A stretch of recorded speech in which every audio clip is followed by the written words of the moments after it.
So from time to time I do particular responses on comments and whatever. I do respond on a lot, and it just so happens to be that this particular comment I just feel the needed to respond on. So let's just go straight to his argument. This is by Merlin D. Liverman. It's in one particular video or whatever. It's true, we don't want to work for nothing, in quotes. Your use of a double negative happens to be correct in this context. Well, I might have said something by accident. Sometimes that happens. I'm not thinking straight, and I might have said something by accident, and actually what I'm meaning is something else. He then goes on to say, libertarianism is bad political theory. Now really all that is just a baseless claim. It has no concept of structures upon which all quality of life metrics depend. Again, a baseless claim. There's nothing really there, and you'll find that commonly with socialists and stuff like that in these critiques of libertarianism. They make a lot of baseless claims, but they've got nothing to back it with. He says, including individual freedom. Well, that's the problem, because, capitalism itself pertains to individualism, pertains to individual liberty.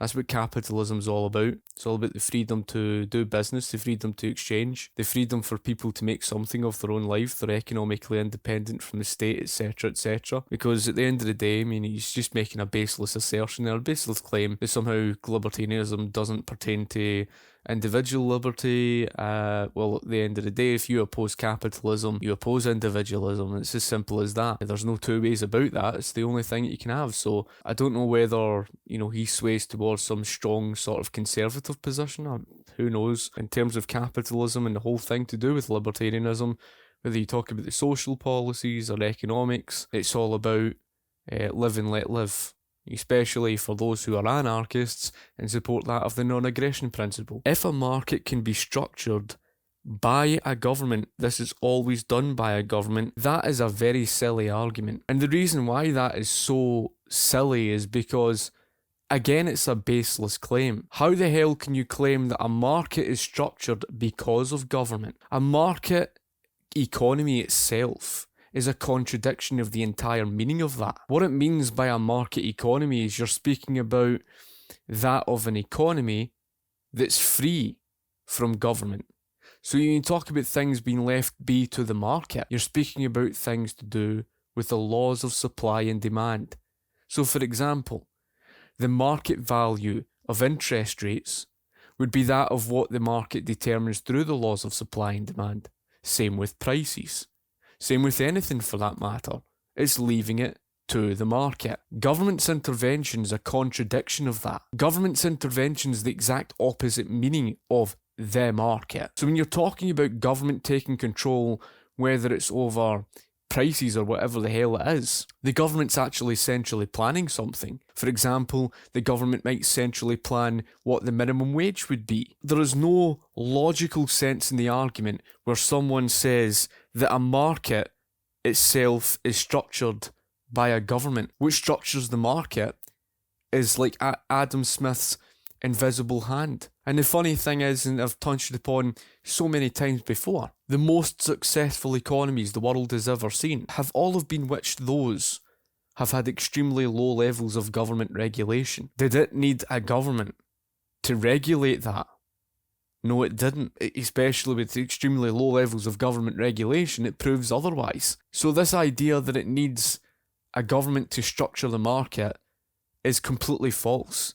It's based on his own emotions, and it's not based on recorded history. Because what he says as a whole, if a market can be structured by a government, this is always done by a government, which is false. He says to pay people adequate wages.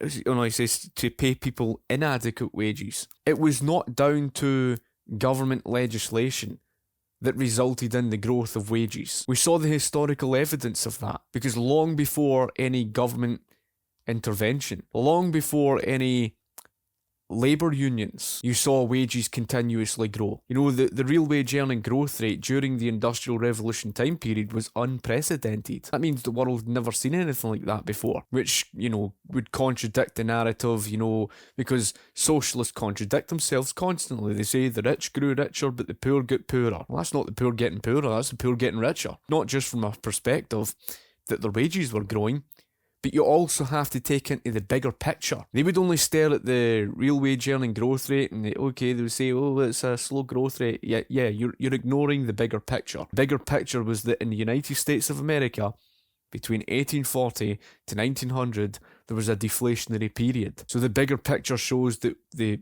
cost of goods and services and everything was becoming cheaper and cheaper and cheaper. Then he goes on to say, or rely on slave labour, then it can be instead be structured to pay people thriving wages with generous benefits. I'm not entirely sure what he's trying to argue here. Is he trying to say that slavery was something good? And they arrogantly tried to say that I'm in the wrong but he's in the right. How the hell are you right when you're insulting actual slaves? It's just like what you socialists always do. You overuse a word and bastardize the entire word, the complete meaning of a word. For example, you did it with the word racism.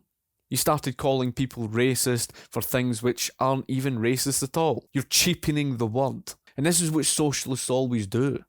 Because it's the exact same story with this word slavery. Slavery means that you were forced, bound by chains, forced into doing something against your will. For anyone to even attempt to call it slavery by any stretch of the imagination, just because you have to work for a living. This is ignoring the fact that, again, you consensually agree, contractually, to work for a company. It's not slavery, therefore, to apply for a job, because there's no capitalist there to have a gun to stick to your head and say you're forced to work for the company. And if it was done by force, ask yourself this question: why then is there an interview process? Really all this is the typical infantile, socialist, leftist, irrational argument to try and bastardize the entire meaning of slavery. See, to all those, black people and white people in general, and just slavery in general over century after century, that is an absolute slap across their face. They actually suffered real slavery, and it's an insult to them. Because all you're doing is cheapening the actual word and its meaning. Instead, be structured to pay people thriving wages with generous benefits. It wouldn't make even the slightest bit of rational sense if it was slavery. You've actually got recorded history there to prove otherwise. When slavery was brought to an end, especially in the United States of America, productivity level increased and there was a greater benefit for everyone. Overall, the economy, there was a higher level of productive output. The point being is the economy was doing far better off after slavery. I'm talking about genuine slavery. What does he want? People to work for no money? You think people are going to do dangerous jobs for no money? A thriving wage makes it possible to cover all household expenses with one job. Yeah, but you're ignoring the bigger picture again. During the deflationary period, the whole of American society was becoming wealthier, richer. Not only because of the fact that wages were driving up, because you actually had real money at the time. American history, the gold standard was dominant at that time, in the late 19th century.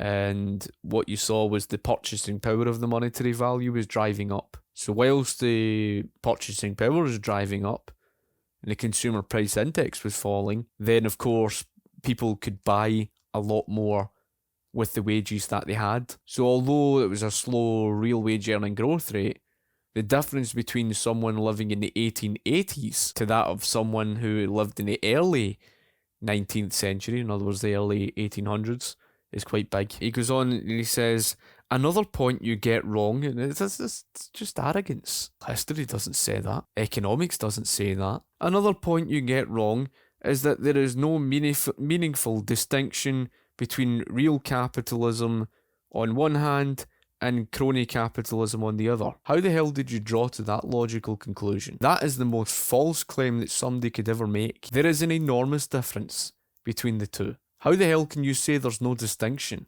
Of course there is. One is based on protectionism, the other is not. Maybe I should do a video showing the distinction between the two of them. It's enormous. They're two complete opposites. One is about free trade, the other is about protectionist tariffs. One is about leaving the market be to free individuals to freely exchange goods and services. The other is about forcing individuals into a collective group to strip them of their individual rights and liberty, to then subsidise the losses of others. There's no connection there. They're two complete opposites. Capitalism's about leaving things to liquidate. If you end up failing in business, tough shit, you're going under. You face liquidation. So capitalism's all about punishing failure and rewarding success, whereas corporatism's not. Corporatism required the socialist government interventionism in order to protect the failure from failing. That's not a result of the freedom, and I'll get onto that. He says, because the real free market will always eventually consolidate wealth and power without government regulations. That's never been the case in history. Never. You have nowhere, no example in recorded history has that ever existed. Nowhere. A free market, in his sense of a real free market, there's no barrier to entry into the market. So let's use this scenario for example. Let's suppose an industry is very, very profitable, and there steps in this attempt for a cartel to form. Let's say there's an attempt for such cartelization or whatever it is, and they try to, drive their prices up to shaft the consumer and all the rest of this nonsense. Obviously, since they've got their prices high, etc., the consumers get very little choice. In his scenario, cartel is obviously making heavy profits. But there lies the problem. If it's a free market, what the bloody hell is stopping competition flooding the market and competing against the cartel? Nothing. Because there's no barrier by government. There's no, regulatory barriers. There's nothing stopping competition flooding the market. There's the freedom of people to start up business and just jump into that area of the market. There's nothing stopping them. Nothing. There's no barriers by government. It required the government's regulation to prevent those, competition flooding the market. So in other words, it was the government's regulation that created the problem. So the point being, since there's no barriers to entry to the market, what the bloody hell do you think's going to happen? Let's suppose in that scenario, high prices, and they're making a lot of money out of people from shafting them in that regard. What do you think that's going to entice? Well, if people are leaving school and they see that industry is very profitable and they're earning a good money out of doing that type of job, what do you think that's going to entice? It's going to entice competition to flood that area of the market. The greater the number of competitors jumping into the market's going to do in terms of the number of suppliers, what do you think that's going to do to the cost? What do you think that's going to do to the cartel to destroy it? It's a false scenario.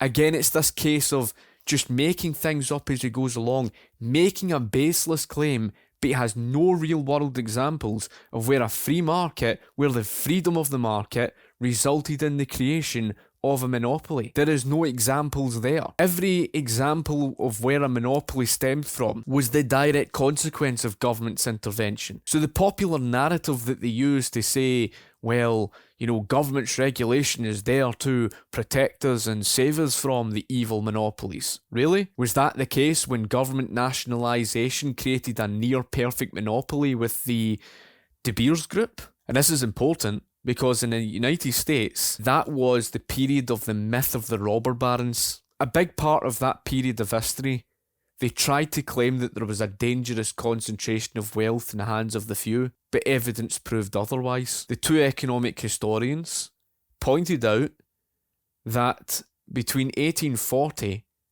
right up to 1900, the division of income remained the same. 70% going to the working class, the working people, and the remaining 30% was going to the capital and resource suppliers, and it remained the same right all the way from 1840 to 1900, even during a period of the likes of these so-called tycoons like Standard Oil, etc. You see what I mean, folk? Never listen to these people.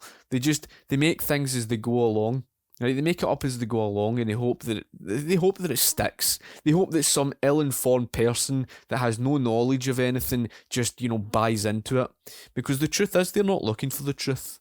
See, if that person was to sit and watch my video right now, that person wouldn't accept it. They would try and find an emotional reason to try and discredit it. He then goes on to say, But then your libertarian ideal of pure real capitalism is abandoned once we introduce government regulations, right? The world doesn't work like you think it does. The world is not based on absolutism. Whilst there are a lot of people out there who might argue for this absolutism, that's fair enough, and I've got nothing against them for it, and I respect them. In other words, you can have strongly free market, strongly capitalist economies that have low levels of government regulation. What I'm saying is there's no such thing as perfection. Perfection doesn't exist. I'm not even making the argument right now on based on perfectionism. When I'm arguing based on a free market, at least, and I don't care whether we move towards anarchism or not. At the end of the day, I would welcome it. I wouldn't be against it. But the point being, the main target is to reach a free market, to free the market up. You're basing things on absolutism, that if it doesn't fit exactly this, then oh well, it just doesn't exist. It's a bit like saying,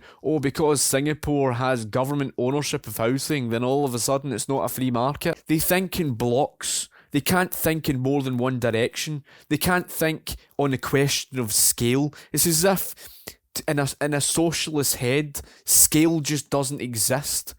Well, I'm sorry to say, scale does exist, because you've got some economies that are freer than other economies. And then they go on, they have the audacity to say to libertarians like me that I'm the one that's irrational. They're the one looking at things from absolutism. That's why when you look at Sweden, between 1870 to 1960, with extremely low levels of government regulation, Sweden became the fourth richest nation per capita GDP in the world. But as soon as it laid on all the strong government regulation, heavy nationalisation, etc., high tax rates, their economy stagnated and they faced a crisis by the beginning of the 90s. How did Sweden, on the question of scale, get out of that mess?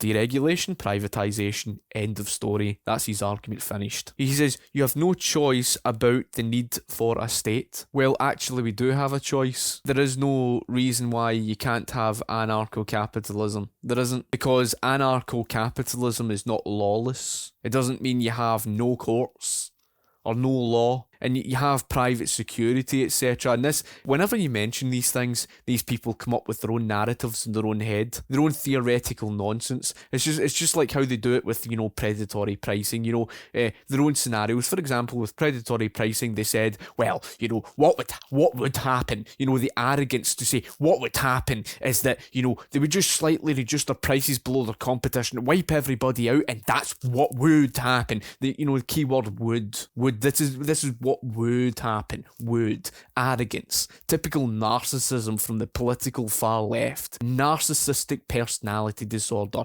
We'll just come out with this word would. This would happen. But it's never happened. They're arrogant. They really are arrogant. It's the same story with private security. They just make a baseless assertion, theoretical, and have got nothing there to show for it. In other words, their theoretical nonsense is the fact that, private security, this is what would happen. What would happen is that, they would just buy out the private security and it would all act in the interest of this. You see where this is going. So he then says, we will have that no matter what. Well, at the end of the day, that's your perspective. But history doesn't back what you're claiming. But if you're honestly trying to argue that it's government regulation that saved you from monopolies, that's where your argument's collapsed. But because political power vacuums are inherently unstable. That's a contradiction of what you stated earlier. You're saying that government regulation would protect you, but now you're saying that the power vacuums are unstable. He then says, there will always be someone who will pick up a gun sooner or later. Again, I don't understand the rationale behind that argument, because in a free society where everyone has, gun ownership, they have guns themselves. What are you trying to say? And then he says, therefore, you may as well choose the kind of a government that levels the market playing field as much as it can. How on earth did your government intervention... Now I know that he's not a Marxist, okay? This is him basically saying, and he's now identifying himself as a corporatist. In other words, a mixed economy sympathiser. Because you cannot have a mixed economy without cronyism. It's why cronyism exists. This is the type of person who claims that you need the mixed economy to protect yourself from all these monopolies, oligopolies and cartels, but he is actually the one responsible for it all. At least socialists have the acknowledgement to see that today's system is corrupt and morally bankrupt and economically bankrupt. How on earth did you draw to the logical conclusion that you're evening the playing field? You basically gave rise to giant corporations, special interest groups, and shafted the small business owner. You soared inflation out of control because the unregulated market would mean you would have free market money in banking. But because of your regulated market, where you imposed restrictions, imposed upon the market a currency we didn't ask for, and socialist fixing of the interest rates, you caused the boom and bust cycle of the 20th century. You sent out wrong signals to the market, telling investors that they should go out and invest in periods when there was a shortage of resources. You sent their debt level through the roof. You even taxed them half to death. How the hell did you even draw to that logical conclusion that you levelled the playing field when you wiped your arse with the poor? On the question of scale, who has been better off for the poor? Hong Kong or Great Britain? Don't even start me, because Hong Kong has absolutely humiliated Great Britain. And don't even start me by trying to say that the British government was the one responsible for that. No, it wasn't, because it had a hands-off approach to it. And again, these are the type of people who falsely claim to you over and over that deregulation caused the banking crisis. By giving workers control and creating a space for universal prosperity. Well, how do you do that? By setting down barriers to entry into the market. Do you even know what it's like for a small business person to try and start up business in country today? I am absolutely gobsmacked by that, because even Marxists are more sensible than you. In fact, every socialist I've seen out there has the sense to see that today's system is morally bankrupt. And in fact, the far left have more rationale than you have. You haven't got a clue about economics or economic history, and that's why you're an anti-libertarian. He then says, instead of an obscenely rich minority. It's interesting because today's economy, you have rife government intervention, strong government regulation over the private sector, and you're seeing exactly that. He then says hoarding control of all significant resources while the rest starve. Where did you ever see that happen in a free market economy? You didn't. This is exactly the type of people you're dealing with who claim that somehow libertarianism is just delusional, but they've got no understanding of economics. They haven't even got a clue about the economic calculation problem. All the problems that, his government intervention has created. After all, every monopoly owes its origins to state intervention in the economy. So how the hell does he have the audacity to come out there and say something like that? I will get around to doing something in particular in relation to, the Assassin's Creed thing and everything. I just recently obviously got this particular book through, The Long War for Britannia. Obviously I'd been wanting to read more into that type of history and whatever, and it's something that I'm really enjoying so far, by Edwin Pace. Fantastic.